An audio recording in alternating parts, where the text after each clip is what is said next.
Computers, as we know, do lots of very, very useful things for us and have really advanced and pushed on civilization, really.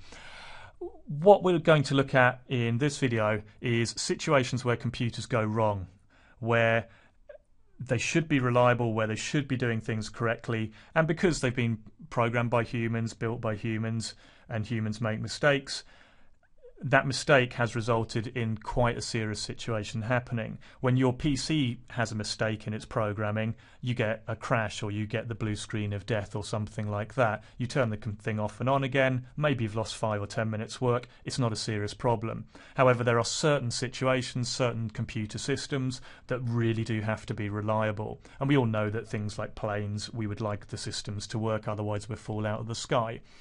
So what we're going to look at is 5 situations that have occurred in recent history, in fact fairly recent history in some cases, where a computer system has gone wrong and it's actually caused something fairly bad to happen. The first one we'll look at is this ship here. There was a ship in 1997 on September the 21st called the USS Yorktown. It's worth around $1 billion.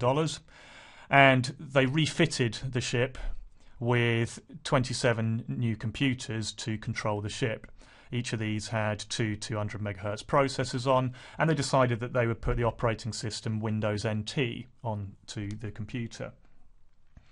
At some point while the ship was sailing, it had to try and divide by 0. Now, if we look at what happens when we do this, so if I take a number, let's take the number 10. If I divide that by 2, then I get 5.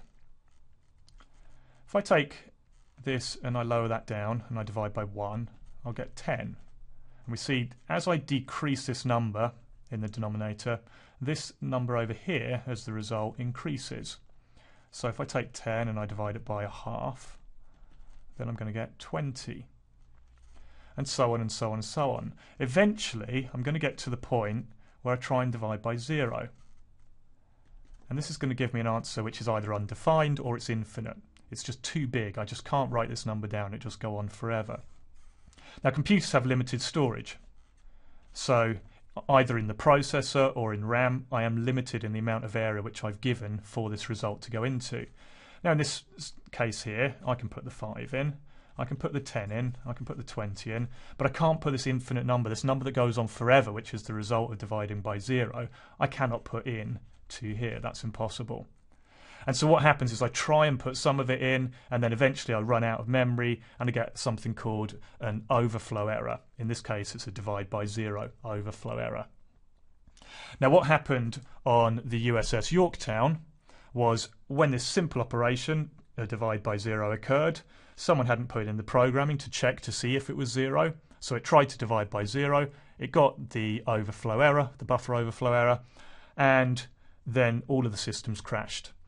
And it wasn't as simple as turning off and on again. In this case, the whole ship, the systems had crashed, the ship couldn't move, and so it had to be towed back to the port, simply because it tried to divide by 0, a fairly simple thing for a programmer to prevent from happening. Number 2. This is an F-52 Raptor, an American warplane. And what we have on planes and also in cars now is a thing called a GPS system. So we have a number of satellites, we've got the world, and we've got a number of satellites that are orbiting the planet. And we've got a country called America, which is here, and a small island called Okinawa, which is here. Let's just draw a little bit more of America. Okay. So these Raptors, 12 of them, are located in America, and they've been tested and they fly okay and everything's looking good.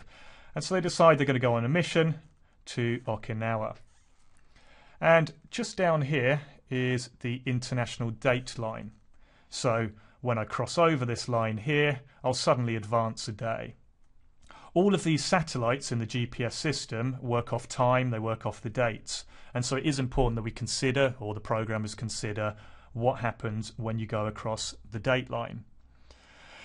In the case of the F-22 Raptors, though, 12 of them, when they crossed the date line, it caused the GPS system to fail, and it didn't just cause that to fail, but the software itself, the whole thing crashed, and so all of the systems went down. We're not talking about just the GPS going down, we're talking about all of the navigation systems, part of the communication systems, and the fuel systems as well. Fortunately, in this case, there was no cloud. The planes continued to fly even though all of these computer systems had gone down, and all 12 of the Raptors managed to land on Okinawa with no one hurt.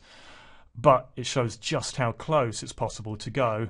Literally, the plane was flying with sight. If it had been in cloud, they would have been flying blind. Very high chance that those people would have died, or at least had to bail out, and potentially at a cost of 150 million each, it could have been £1 billion worth plus of kit going down the drain. So again, fairly serious problem. Next one. A lot of financial systems are using computers. In fact, pretty much everything now is computerized with respect to stock markets and shares. On October the 19th, 1987, there was a stock market crash.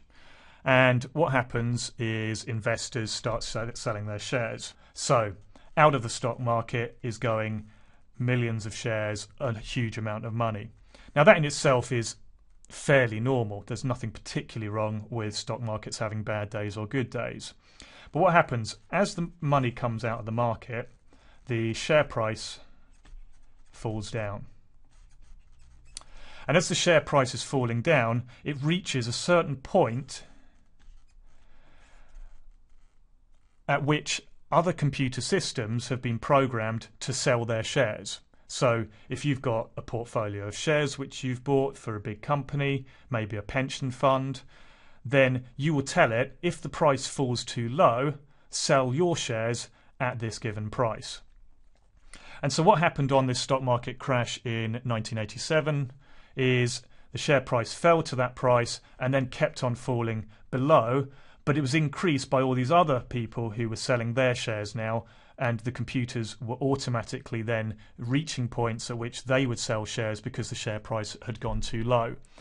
In one day, October the 19th, 1987, $500 billion was lost in one day, which equated to 22.6% of the total value of the stock market. An absolutely huge loss. A large proportion of this was caused by computers automatically selling shares when they had really gone too low. There was no need to sell them, or there should have been humans deciding, is this appropriate to actually sell when the market's gone down by 22.6%. It did later recover a lot of that price. There are now stopgaps in place in stock markets to prevent this type of situation happening again. However, there's still a lot of automation and a lot of problems can go wrong. In fact, only very recently in 2012, May 2012, the company called Facebook launched onto the stock market, and there was a glitch because so many people, it's such a popular company, such a popular website, lots of people have heard of Facebook, lots of people wanted to buy shares in it, that system itself had a crash, or not a full crash, but there were a number of situations occurring, and probably somewhere in the region of $100 million was lost because people couldn't trade correctly through the system because the system wasn't working as expected. So this isn't something back in 1987, this is something which happens today very recently as well. Another situation, very famous case of a computer failing. This was a system in Canada, and the system was called Thirac 25. It's an X-ray system, and this was back in 1985. So what happens on an X-ray machine is you get the person and you put them down, and you want to X-ray a part of their body. And there's two modes which Thirac, spelled that wrong, Thirac can operate in. One of them is to have a low intensity beam, which will be a direct beam and go down as one point. And another alternative way in which Thirac could operate was to spread out this beam and have a high intensity that would cover a wide area. So the beam would be a lot more like this. And so it would spread out that radiation over a much larger area. Now in the old systems, if you wanted to use the high intensity, and the intensity was about 100 times that of this. So the intensity here would be 100 times the intensity here. If you wanted to use this system with the old type, then if you try to use this with 100 times the radiation, physically the hardware would prevent you from doing that. You had to move a switch in order to get the high intensity, and by moving that switch you automatically made it so that it would spread out a long way. What they decided to do with the system which they had in place in 1985 was replace this hardware switch with a software switch. So instead of it preventing you from doing it, it would say, here's a warning, you're not meant to do that, that's going to hurt someone. But you could then override that and say, well, I'll do it anyway. And so what happened in 1985 is that certain patients, a small number of patients, were receiving 100 times the radiation to a small area. So they were getting 100 times the dosage which they were meant to get. This in itself, one situation, caused a patient to have such pain from the immediate radiation of the X-ray that they ran out the room screaming. Later on, patients which had received 100 times the dose would get radiation burns, and in the case of 3 patients, unfortunately, they died as a result of this. And it just goes to show that even when a system is programmed correctly, and there were other slight faults with the Therac 25 which meant that it would accidentally occur as well. However, even when a system's programmed correctly, it can be overridden, and in certain situations that can cause, in this case, people to die. Probably though, while that's a very serious and horrible case, probably the worst case which has ever occurred, which fortunately no one died from. However, it shows just how important it is that computer systems are as reliable as possible in certain systems. So you have 2 blocks in the Cold War, which are mainly Russia and America. And so you have Russia over here and you've got America over here. And during the Cold War, there's a lot of fear about nuclear weapons, and there's this idea that if we have lots of nuclear weapons pointing at the other country, then it will be mutual destruction. If Russia fires its nuclear weapons at America, automatically America will fire at Russia. And the idea, the principle, which really did work actually, was no one's going to start a nuclear war because instantly they know their country is going to be annihilated as well. And computer systems were involved in detecting, has a nuclear war been started?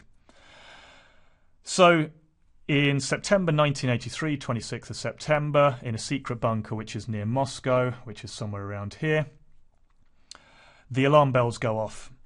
And Lieutenant Colonel Petrov is sitting at his desk, and the alarm bells are going off just after midnight, with a satellite showing that there are 5 nuclear ballistic missiles which are now coming towards Russia. So imagine the situation. You're sitting at your desk, you're being told that already 5 warheads have been fired towards Russia. And it's not just 5 warheads, because about a week before, there's been a military exercise carried out by the Americans and NATO, which has raised tensions. And that's as a result of the Russians shooting down a South Korean airliner, which is seen as a hostile act. So there's all the pretext to a war occurring, and then all of a sudden the Americans respond to shooting down that plane by sending over 5 missiles. It is undoubtedly the closest which the world has ever got to annihilation via a nuclear war. Lieutenant Colonel Petrov decides, his gut feeling is, that the Americans would not send just 5 warheads. They would in fact send more like hundreds of warheads, because why just send 5? Why have a small attack? So he decides to ignore the warnings, go against his instruction and what he's meant to do, which is to advise a nuclear war, and he decides that he won't do that.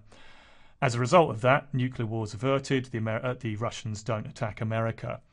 It's later found out that it genuinely was a false alarm, and it was caused by one of the satellites seeing the reflection of the sun off of a cloud top. So this is a situation here where it was very, very close to causing a nuclear war by a computer system malfunctioning. And so once again, it highlights the importance of having reliable systems and the necessary reliability which is appropriate for the situation in which you're placing computer systems.